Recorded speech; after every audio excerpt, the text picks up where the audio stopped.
Mis queridos hermanos, nuevamente tengan todos ustedes muy buenos días.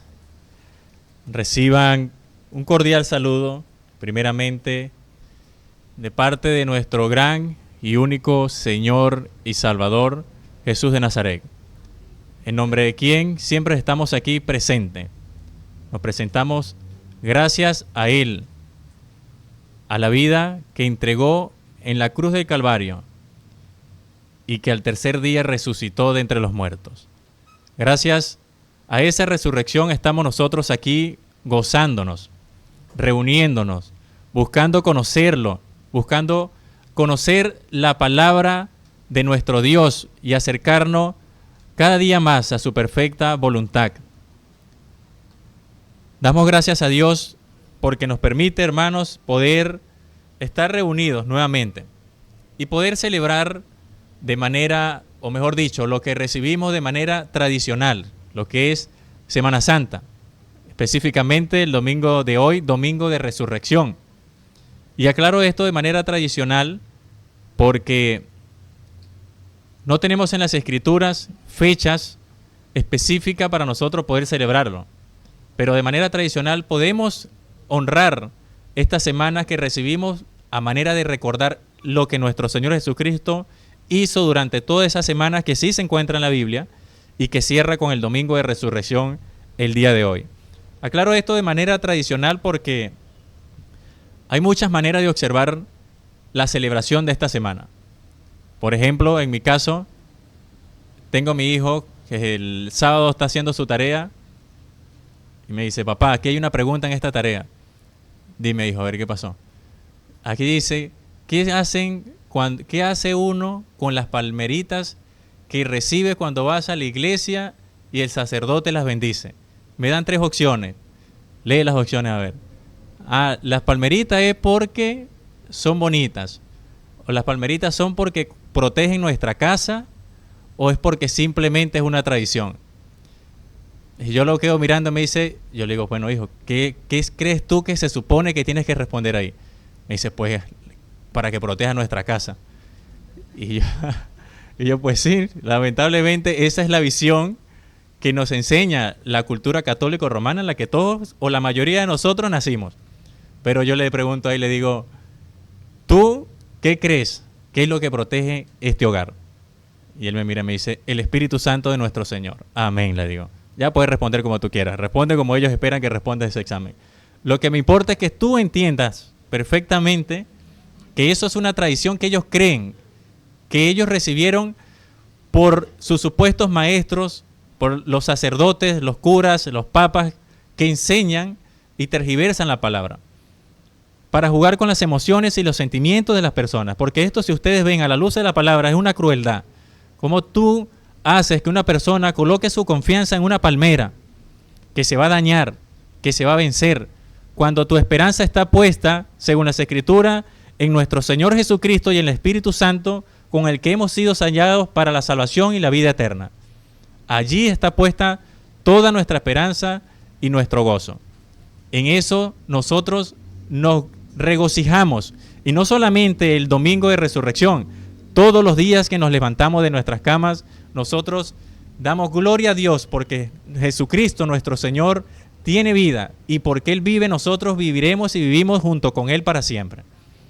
Esa es la verdadera promesa y la verdadera esperanza que tenemos cada uno de nosotros en nuestros corazones. Como pueden observar allí, hermanos, el tema de hoy, como bien ya mencioné, acerca del domingo, día de resurrección, la predicación consiste en una pregunta que se hace a manera de título, ¿no? O el título a manera de pregunta, y dice, ¿por qué crees que Jesús es tu Señor? Esta pregunta me gustaría sentarme y preguntárselo uno por uno y anotando cada una de sus respuestas para ver qué opinan o cuál es su punto de vista con respecto a esta pregunta. Pero pueden observar las divisiones y también están a manera de preguntas. La 1 dice, por su sabiduría, ¿crees que Jesús es el Señor por su sabiduría? La segunda, por su poder para hacer milagros. Tercera, por su poder para resucitar muertos. Cuarta, por su poder para dominar aún a la naturaleza. Si ustedes bien pueden recordar en las Escrituras, todo esto que le acabo de mencionar a manera de pregunta se menciona en las Escrituras. Todo esto lo manifestó nuestro Señor y Salvador. Bien, vamos a comenzar, hermanos. Vamos a comenzar primeramente con un testimonio a manera personal para poder introducirnos y agarrar el hilo de la prédica que vamos a hacer el día de hoy. Cuando el Señor me llamó a la salvación, por pura gracia y misericordia, en estos días conversaba con mi esposa y le digo, yo de verdad cuando analizo el por qué confieso a Jesucristo como mi Señor y Salvador, yo no lo entiendo realmente. ¿Por qué me llamó a mí? No lo sé, de verdad. Yo hasta hoy no lo entiendo.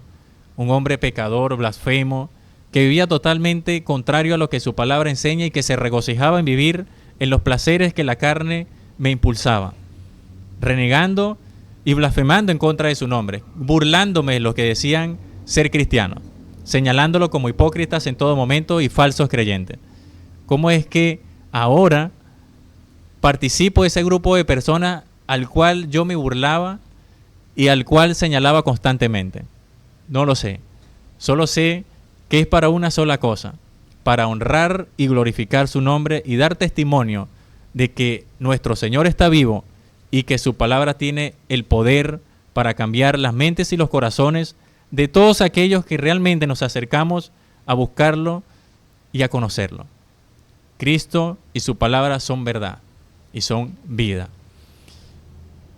Cuando yo comienzo, realmente muchos han escuchado esta parte de mi testimonio, yo quería ser una buena persona. Yo decía, ya yo estoy cansado de ser malo con mi familia. Yo veo que mi familia sufre y yo lo que hago es jugar con sus emociones. Me gustaría ser una buena persona. ¿Cómo se hace para ser una buena persona?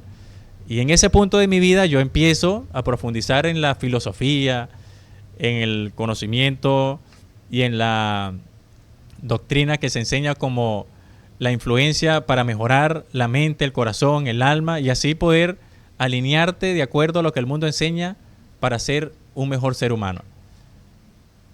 Y recuerdo que uno de esos autores recomendaba leer 20 libros.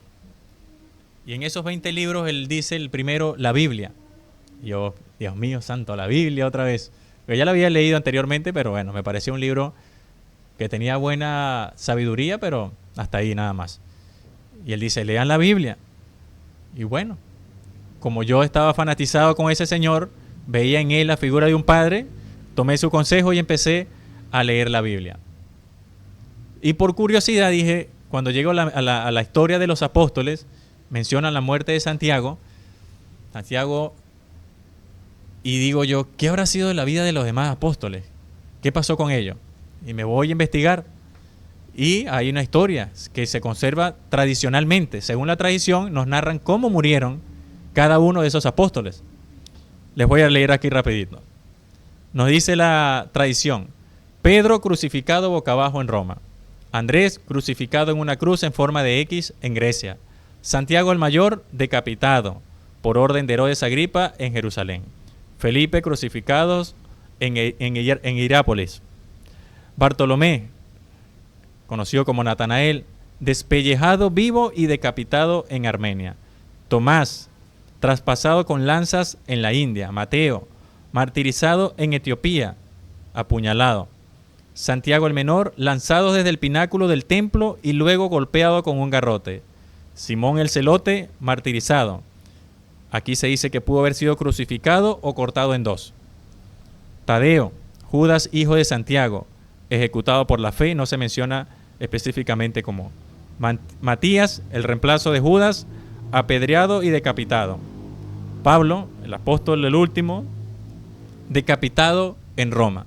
Y Juan lo menciono de último porque es el único que murió de causa natural, según la tradición, tras sobrevivir a un intento de ejecución en aceite hirviendo. Cuando yo observo, me hago la siguiente pregunta: ¿por qué estos hombres murieron de esta manera? Yo tenía a Jesucristo y yo decía, Jesucristo fue un buen hombre. Hombres de los que son necesarios el día de hoy. Murió por su causa y se hizo matar por su causa. Hacen falta hombres así, decía yo, ¿no? Que realmente mueran por lo que ellos dicen que es verdad. Porque generalmente o naturalmente, el hombre suele ser hipócrita. Defiende lo que cree hasta donde le conviene. De ahí en adelante pueden cambiar. Me impactó y yo dije, Señor, ya empezaba yo a conversar con Dios. ¿Qué tenían esos hombres? ¿Por qué ellos murieron? Entiendo que Cristo haya muerto por su convicción, pero ¿por qué esta gente murió por una convicción ajena? No tiene sentido para mí. Es raro que alguien muera por una convicción ajena. Y los 12 discípulos murieron por esa convicción. Y a pesar de los discípulos, también cuando usted investiga en la tradición, se consigue con los primeros cristianos, todos o la mayoría de ellos eran martirizados. Eran entregados a leones, eran decapitados, eran quemados. Y esta gente se hacía matar por confesar a Cristo como el Señor y Salvador. ¿Qué tenía esa gente? ¿Qué veía esa gente? Que yo no puedo comprender.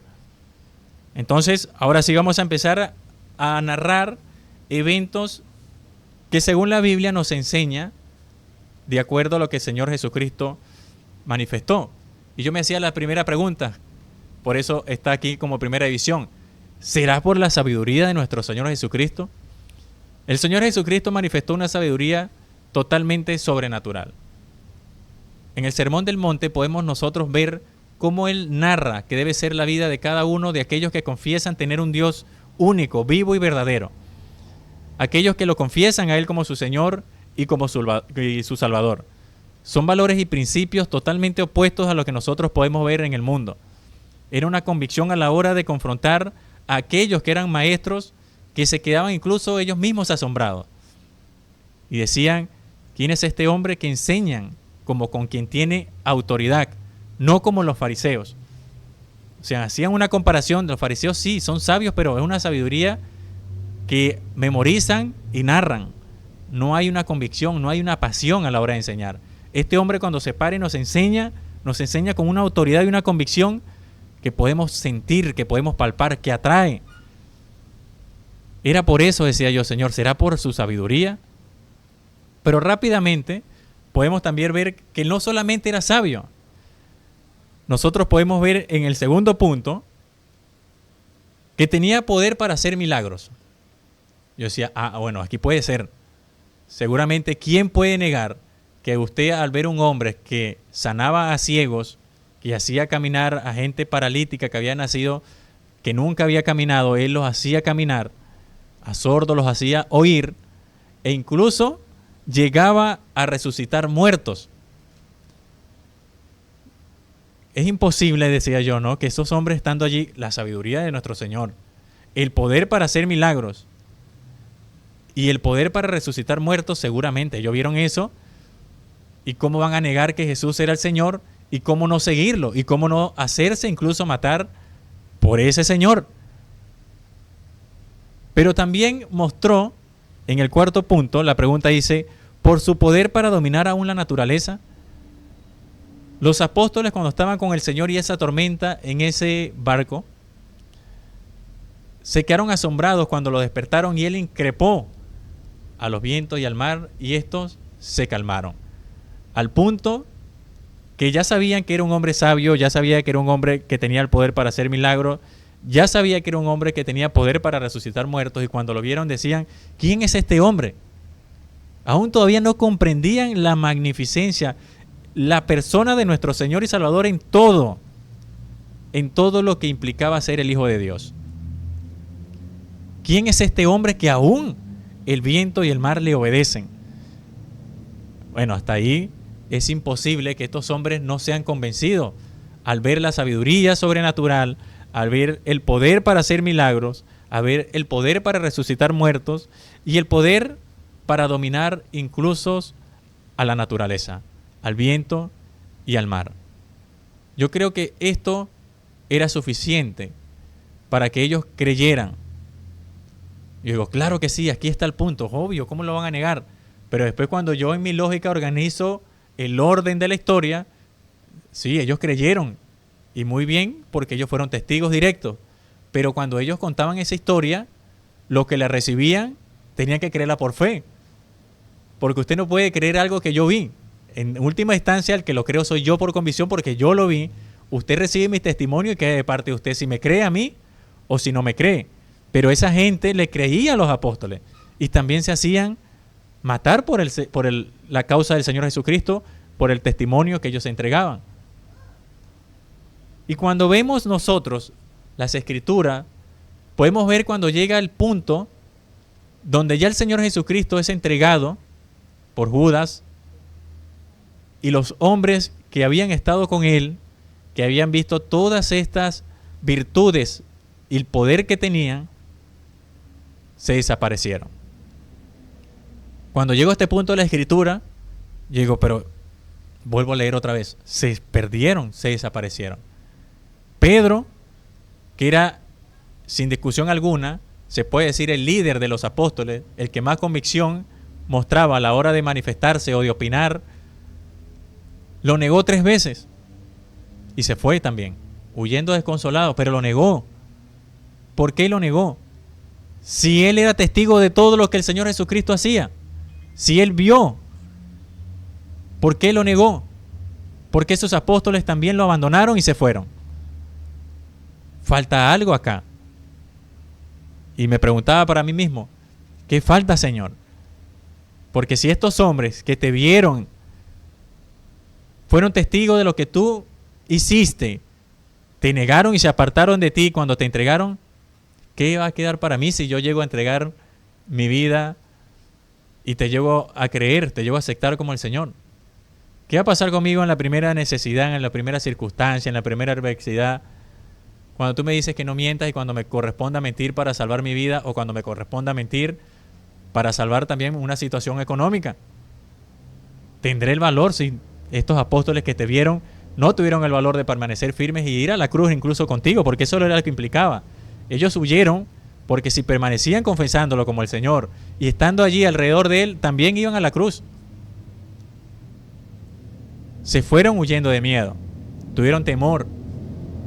Quizás la convicción que ellos tenían de lo que Él era el Mesías, que implicaba que Él, o el Mesías que ellos tenían en mente, tenían que dirigir a Jerusalén o a Israel, a una nación poderosa y dominar el mundo entero nuevamente como lo hizo David en su tiempo. Cuando vieron que ese Mesías que ellos habían aceptado iba a la muerte, dudaron completamente. Se llenaron de temor, huyeron y lo negaron a pesar de todos los prodigios que ellos pudieron ver. ¿Qué entonces pasó en sus vidas? ¿Qué fue lo que realmente les impactó a ellos para poder realmente morir como acabamos de leer acá? ¿Qué pasa en la vida de aquellos que recibieron ese testimonio y sufrieron la persecución terrible, por ejemplo, del emperador Nerón? Que iban a la cruz, como ya les mencioné, los quemaban vivos, los usaban como antorchas humanas, y ellos no negaban al Señor Jesucristo. Preferían ser quemados. Con los cristianos en ese tiempo se inventaron todo tipo de artimañas para hacerlos sufrir y llevarlos a negar la fe. Y la mayoría de ellos no lo negaron. No me atrevo a decir que todos, porque humanamente hablando es muy posible que sí, hubieron varios también que negaron, pero la mayoría permanecía y prevalecía. Al punto que el imperio no le quedó otra manera que ya dejar de matarlos, porque mataban a uno y salían 10. Mataban a uno y salían 10 más. Porque obviamente, hermanos, si usted ve en ese tiempo que lo estaban siguiendo, los atrapaban y bueno, niega a Cristo, vas al Coliseo a morir con los animales, con toda tu familia.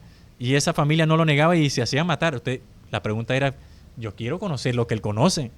¿Qué sabe él después de la muerte que se hace matar con su familia? Porque eso no es normal. Te despertaba una curiosidad genuina. ¿Qué pasa? ¿Qué conoce él que no conozco yo? ¿Qué hay después de la muerte que ese hombre no le teme a la muerte? Podemos empezar en nosotros y le voy a hacer abrir sus Biblias para que leamos juntos.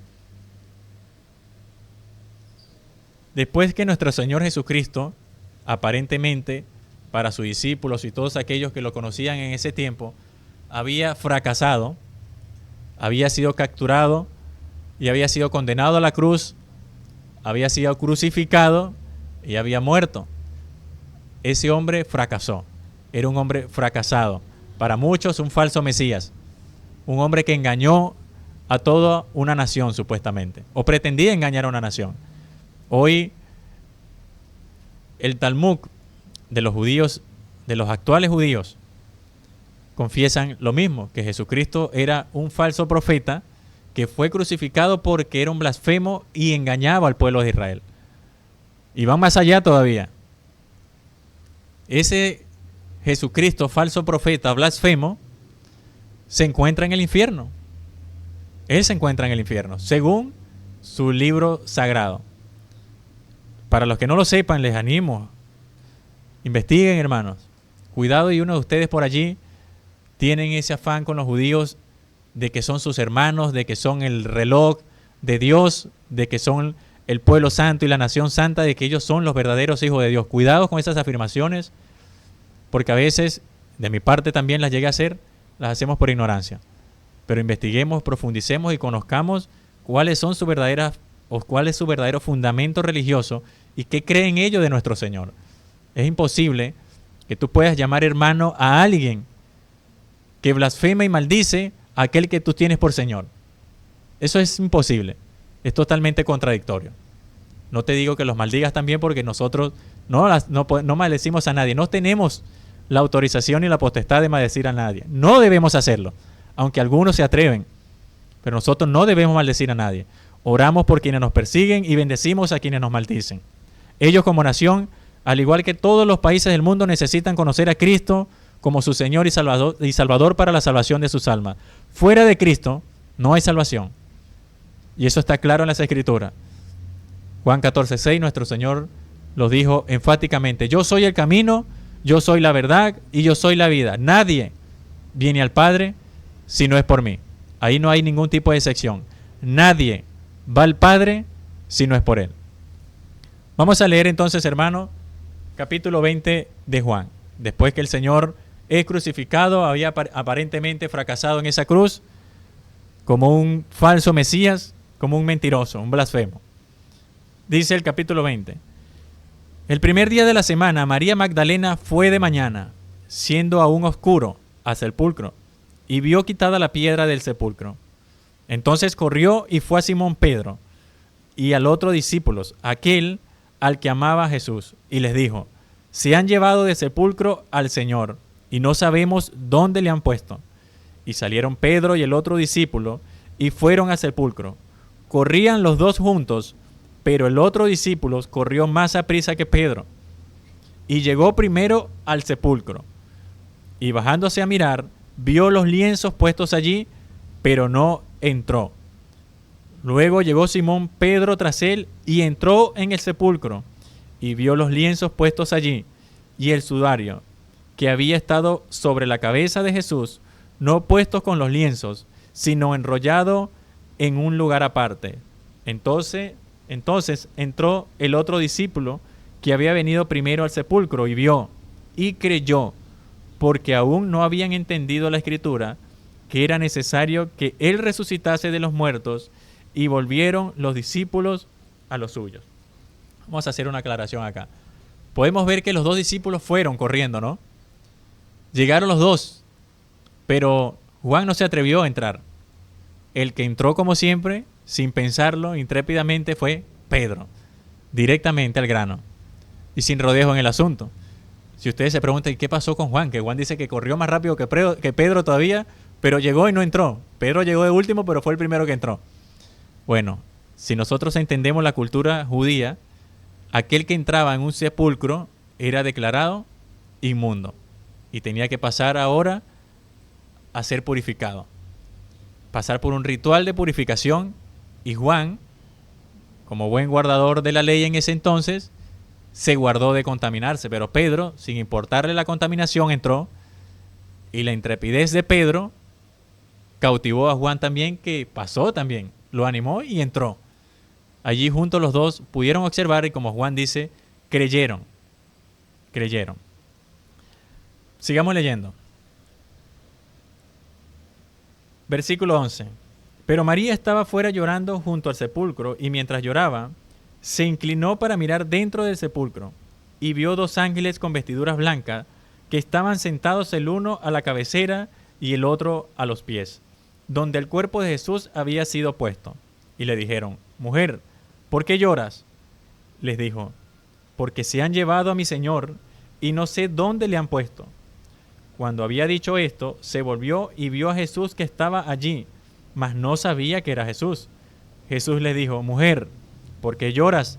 ¿A quién buscas? Ella, pensando que era el hortelano, le dijo: Señor, si tú lo has llevado, dime dónde lo has puesto, y yo lo llevaré. Jesús le dijo: María. Volviéndose ella, le dijo: Raboni, que quiere decir maestro. Jesús le dijo: No me toques, porque aún no he subido a mi Padre, mas ve a mis hermanos y diles: Subo a mi Padre y a vuestro Padre, a mi Dios y a vuestro Dios. Fue entonces María Magdalena para dar a los discípulos las nuevas de que había visto al Señor y que Él le había dicho estas cosas.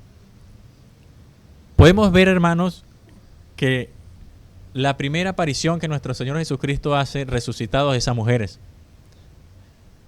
Y ellas fueron y le dieron testimonio a los discípulos de que Él había resucitado. Cuando nosotros leemos los otros evangelios, podemos observar que ellos no le creyeron. Aunque ellos vieron la tumba vacía, en el otro evangelio tenemos el panorama de que estas mujeres le fueron y le dieron el testimonio y ellos no le creyeron a ellas. Dudaban. Aún no habían sido convencidos de que realmente el Señor estaba vivo.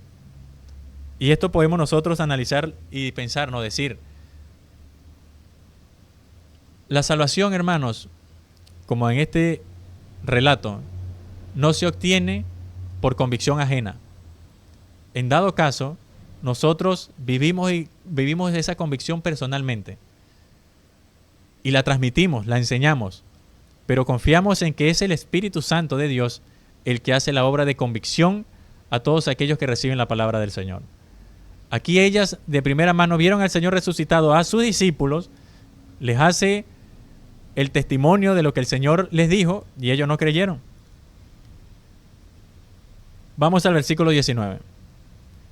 Cuando llegó la noche de aquel mismo día, el primero de la semana, estando las puertas cerradas en un lugar donde los discípulos estaban reunidos por miedo de los judíos.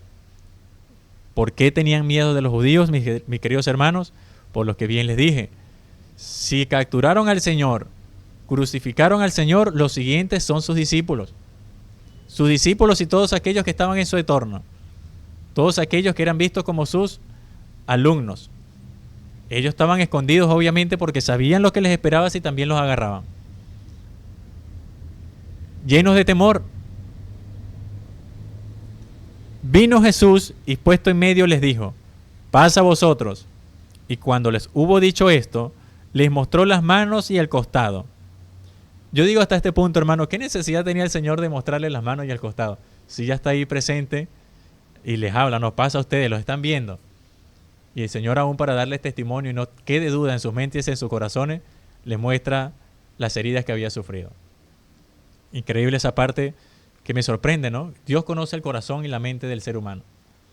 Quizás si no fuese hecho eso, se va y dice: no, seguro un espíritu, un fantasma, y todas aquellas teorías que sin embargo salieron, pero que a ellos les era imposible aceptar porque ellos vieron con sus propios ojos que sí era el mismo Cristo que había sido crucificado. Vieron sus heridas como testimonio de que realmente había sido el mismo. Le mostró las manos y el costado, y los discípulos se regocijaron viendo al Señor. Entonces Jesús les dijo otra vez: Pasa a vosotros, como me envió el Padre, así también yo os envío. Y habiendo dicho esto, sopló y les dijo: Recibid el Espíritu Santo. A quienes remitiereis los pecados, les son remitidos, y a quienes se los retuviereis, les son retenidos. Ahora, hasta aquí, por conclusión lógica, nosotros podríamos decir: bueno, Carlos, pero estamos hablando de hombres que lo vieron resucitado, vieron las manifestaciones que él sufrió en la cruz, como las heridas en sus manos y en sus costados. Ellos es imposible que lo puedan negar, ellos son testimonios, ellos son un testigo ocular. Pero ¿y qué queda para los que no vemos? ¿Y qué queda para los que no hemos visto? ¿Cómo nosotros realmente podemos tener una convicción en nuestros corazones de que eso pasó? Vamos a seguir leyendo. Pero Tomás, uno de los 12, llamado Dídimo, no estaba con ellos cuando Jesús vino. Le dijeron, pues, los otros discípulos, al Señor hemos visto. Él les dijo, si no viere en sus manos la señal de los clavos, y metiere mi dedo en el lugar de los clavos, y metiere mi mano en su costado, no creeré. Nuevamente, podemos ver una cadena de acontecimientos. Las mujeres ven al Señor, les habla a los discípulos no creen, el Señor se manifiesta, ellos creen, pero faltaba uno, y ahora son las mujeres más 10 de sus discípulos, porque aún no había sido nombrado Matías, las mujeres más 10 de sus discípulos como testimonio, y ese único se negaba a aceptar que eso realmente había acontecido. Podemos ver nosotros, hermanos, la dureza realmente del corazón que tenemos.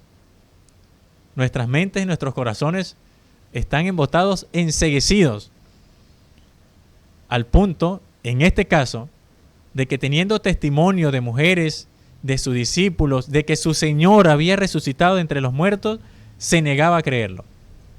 Se negaba a aceptarlo si él no veía también. Continuamos con el relato. 8 días después, estaban otra vez sus discípulos dentro, y con ellos Tomás. Llegó Jesús estando las puertas cerradas, y se puso en medio y les dijo, paz a vosotros. Luego dijo a Tomás, pon aquí tu dedo, y mira mis manos, y acerca tu mano y métela en mi costado, y no sea incrédulo, sino creyente. Entonces Tomás respondió y le dijo, Señor mío y Dios mío. No le quedó a otra a Tomás porque se le concedió lo que él había pedido. Ver con sus propios ojos, tocar las heridas que el Señor había padecido en la cruz, al punto de caer de rodillas y decir, Señor mío y Dios mío. Esta frase nosotros, hermanos, Señor mío y Dios mío, muchas veces la tomamos a la ligera, pero ahí hay un orden que no podemos dejar pasar por alto. Señor mío implica que él ahora no era dueño de su vida, que ahora Jesús tenía el mando de su vida entera, que él ahora sometía su vida para creer y seguirlo incondicionalmente hasta la muerte si era necesario. Y Dios mío, porque lo aceptó como el Mesías, como su Señor y como Salvador, Hijo de Dios, Dios manifestado en carne. Este orden deberíamos nosotros de tenerlo en cuenta en nuestras vidas. Él es nuestro Señor y nuestro Dios. Ahora es el amo de nuestras vidas. Le debemos a Él honra, respeto y toda la gloria. Es por Él y para Él todo lo que nosotros llegamos a hacer en esta vida. Pero vamos a ver la declaración más importante que hace nuestro Señor acá. Y más importante porque entramos nosotros. Señor mío y Dios mío, 29. Jesús le dijo, porque me has visto, Tomás, creíste. Bienaventurados los que no vieron y creyeron. Bienaventurados somos todos los que no vimos o no hemos visto aún, pero creemos. Creemos que Jesús está vivo, Él es Señor y Él es Dios. Nuestro Señor y nuestro Dios. El Señor prácticamente allí lo está increpando y le está reclamando, ¿no? Porque has visto, no te queda otra alternativa que creer, como es obvio, ¿no? Ya sería demasiada la dureza de su corazón si aún viendo allí seguía negándolo. Pero bienaventurados todos aquellos que no vieron y que creyeron y que creerán.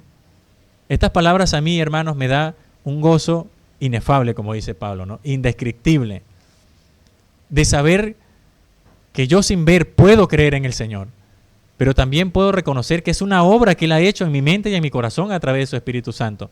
Y espero y creo con mi corazón que en todos y cada uno de los que están aquí presentes escuchando y los que escucharán más adelante con el favor de Dios.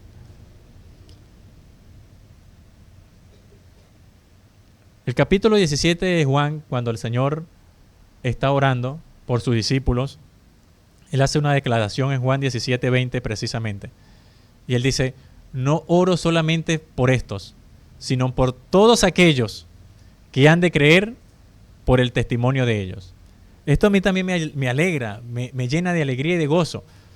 Saber que estoy bajo la protección de la oración que mi Señor y Salvador hizo. Todos aquellos que irán a creer por el testimonio de ellos, como nosotros, hermanos. El Señor está cuidándonos, protegiéndonos, está asegurándonos en sus manos. Nada ni nadie podrá separarnos del amor de Dios que es en Cristo Jesús. Mis hermanos, les animo y les exhorto en el nombre del Señor Jesucristo. Por favor, ¿ustedes realmente creen que Jesús, el Señor, está vivo?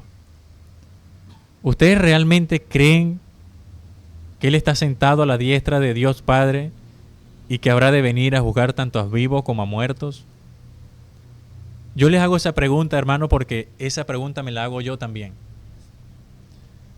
Y generalmente me la hago cuando estoy pasando por dificultades, donde mi fe se ve puesta a prueba realmente, donde me encuentro desanimado, de muchas ocasiones cansado, no tengo fuerzas para nada. Digo, Señor, pero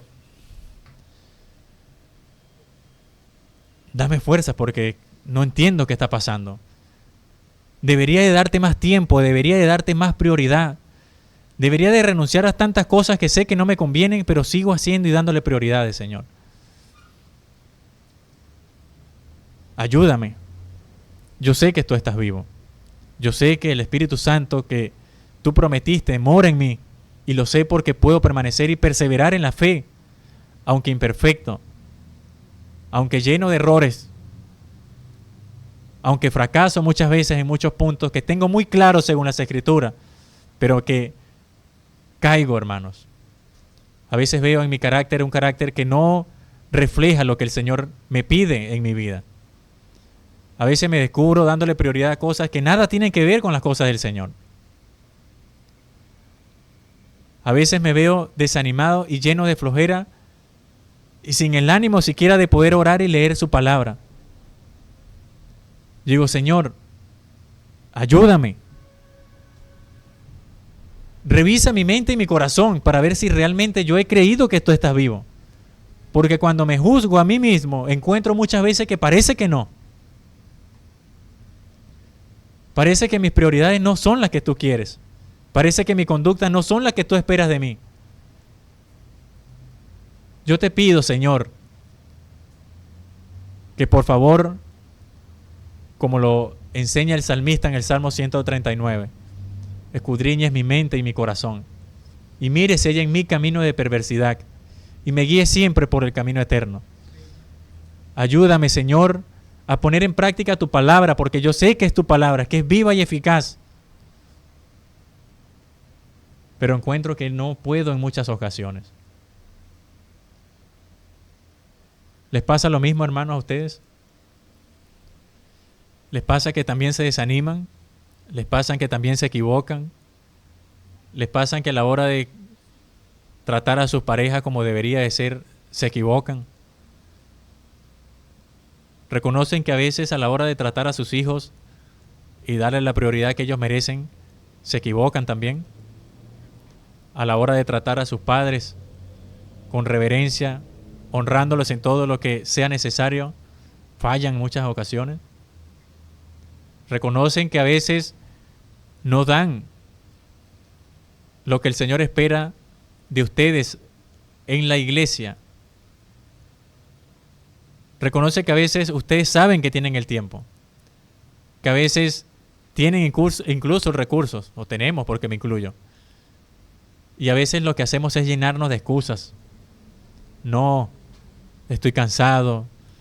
No, me enfermé, se enfermó mi esposa, se enfermó mi hijo, la situación económica, las guerras en el mundo, la inflación.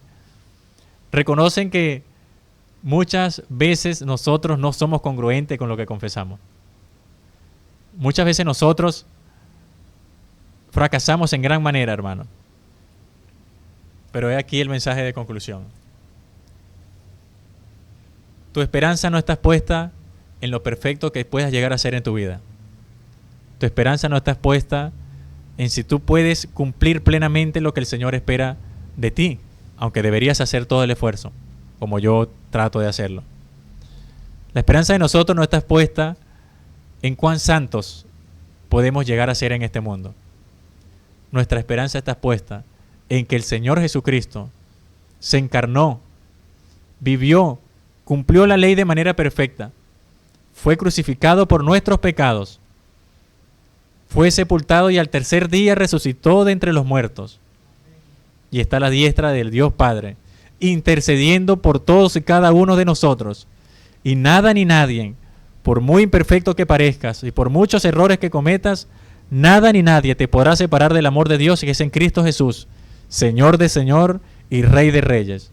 Que toda la gloria sea para nuestro Señor Jesucristo, ahora y siempre. Amén. Vamos a hacer una pregunta que me gusta mucho de los hermanos pentecostales. Hay cosas que me agradan de ellos, realmente. A mí me gusta mucho la pasión que ellos muestran cuando cantan y cuando alaban, cuando hacen cultos incluso. Aunque estoy en desacuerdo con muchas también, hermano. Pero ellos tienen una pregunta que hacen, ¿no? Vamos a hacer la pregunta porque sé que la conocen. ¿Quién vive? Hermano, ¿quién vive? Y a su nombre. Vamos a darle un fuerte aplauso a nuestro Señor y Salvador Jesucristo. Vamos a hacer, hermanos, una oración para terminar. Padre, te queremos dar gracias, Señor. Gracias te damos por la vida de nuestro Señor Jesucristo, aquel que se encarnó en medio de nosotros, que vivió de manera perfecta y agradable en tu presencia, pero que fue capturado y entregado, muerto en una cruz, cargando nuestras culpas, nuestros pecados y nuestras enfermedades, Señor. Gracias te damos porque fue sepultado, pero al tercer día resucitó de entre los muertos, comprobando, Señor, que Él era tu Hijo, el Mesías prometido, aquel que había de venir en rescate de aquellos que tú de antemano, Padre, habías escogido. Gracias te damos porque reconocemos que estamos en tus manos. Reconocemos a Cristo como nuestro Señor y nuestro Salvador. Y reconocemos que Él vive, vive para siempre. Y porque Él vive, todos y cada uno de los que confesamos, vivimos y viviremos para siempre en tu presencia. Amén. Que Dios los bendiga, mis hermanos. Un abrazo para cada uno de ustedes.